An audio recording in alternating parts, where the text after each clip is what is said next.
Number 4 video చూడండి. Road మట్టి road, ఇది మొత్తం మధ్యలో వాటర్ పరిగెట్టడం వల్ల కాలువ ఏర్పడింది.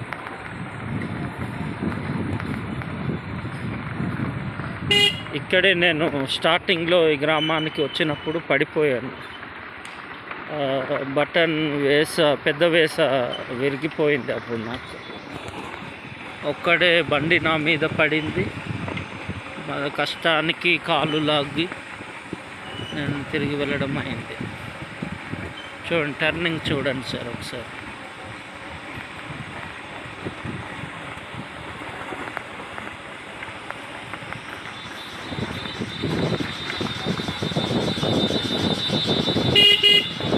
ఇంకా దగ్గరలోనే ఇంకో టర్నింగ్. ఇక్కడ లారీ తిరగడం చాలా కష్టం.